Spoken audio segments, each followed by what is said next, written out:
السلام عليكم، ازيكم يا حبايبي؟ عاملين ايه؟ النهارده ان شاء الله هنعمل مع بعض فيديو سهل وبسيط، وهو ايه؟ تفريز الثوم.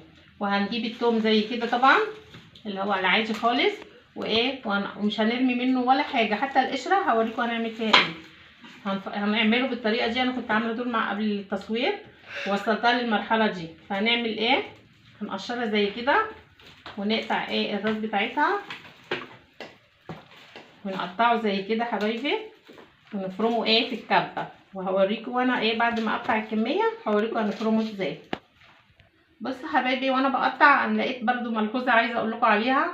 انت وانت بتقطعي راس الثوم بتلاقي فيه في النص هنا كده زي في الحته دي حته عصايه كده، حاولي وانت بتقطعي تعينيها عشان ما تضايقكيش في الكبه وفي الفرن. اهو كده اهي العصايه اللي بقولك عليها. بصوا حاولي تعينيها خالص علشان ايه. اهو كده هنفرم بقى مع بعض الكميه دي. هنحط ايه اللي احنا عملناهم دول في الكبه. بسم الله الرحمن الرحيم.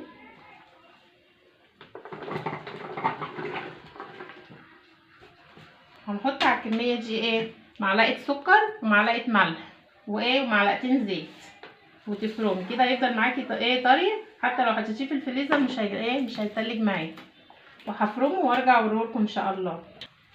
اهو يا حبايبي بعد ما اتطحن بصوا شكله. انا مش عايزاه ناعم قوي اللي هو يبقى ايه ميه، انا عايزاه يبقى يعني ايه مطحون، اللي هو الطحنه اللي فيها يعني تحسي ان فيها مفتفت كده زي كده. اهو بصوا،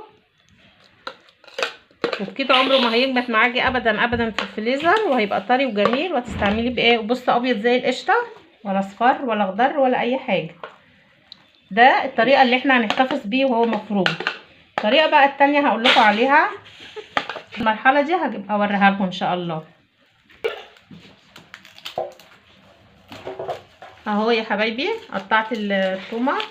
هناخد القشره الخارجيه دي وهنرميها. هنعمل ايه بعد كده بقى؟ هناخد جميع القشر اللي احنا نوصله للمرحله ايه اللي انتوا شايفينها دي، وهنعمله مع بعض توم باودر. وهوريكم تعملوه ازاي بمنتهى السهوله، ان انتي مش هترمي من الثوم حاجه خالص. اهو بصوا اهو القشر. طبعا دي خلاص هنعملها حاجه تاني، فاحنا هناخد القشر كله. لا انا مش هصوت. انا اتخنقت. اهو يا حبايبي احنا بناخد القشر الخارجي عشان هنعمله ايه توم باودر. واحلى توم باودر انت هتعمليه على ايديكي، احلى من اللي انت بتجيبيه من بره خالص. اهو هعمل باقي كل الكميه، واخد القشر كده وتفتحي القشر من بعضه، ما تسيبيش طبقتين مع بعض عشان ما يبقاش ايه. بصوا زي كده. وهتقومي مدخلاه على الميكروويف تنشفيه وتقلبي فيه لغايه ما هوريكي شكله ازاي، ونطحنه مع بعض ان شاء الله. اهو يا حبايبي كده خلصنا بقيه الكميه. اهو الجزء اللي في الكبه والجزء اللي في العلبه، وطبعا ونحطهم في علب ونحطهم في الفريزر، وكده احلى معاكي احلى توم مفروم. تعالي اقول لك بقى على القشر هنعمل فيه ايه. القشر بتاع التوم بصوا سامعين الهشاشه بتاعته والنشفان.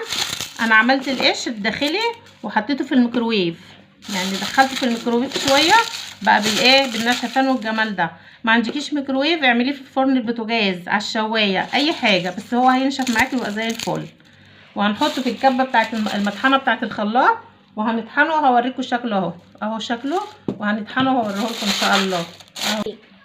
اهو يا حبايبي التوم اهو بعد ما اتفرم. بصي شكله ده قشر التوم بعد ما اتطحن. بصوا ما شاء الله على شكله، احلى من اللي انت بتجيبيه من مش عايزه اقولك بمرحله بمراحل. وريحته بقى مش قادره اقولك على الريحه وعلى الجمال. يبقى احنا كده عملنا من القشر توم باودر، وعملنا راس التوم مطحونه، وهنعمل كمان العروش بتاعه التوم للسمك للبتنجان بالفلفل الاحمر اللي زي ده. وبكده خلصنا الفيديو بتاعنا. واذا كان عجبكم الفيديو طبعا واستفدتوا منه، ما تنسوش الاشتراك واللايك الجميل بتاعكم. والسلام عليكم ورحمه الله وبركاته.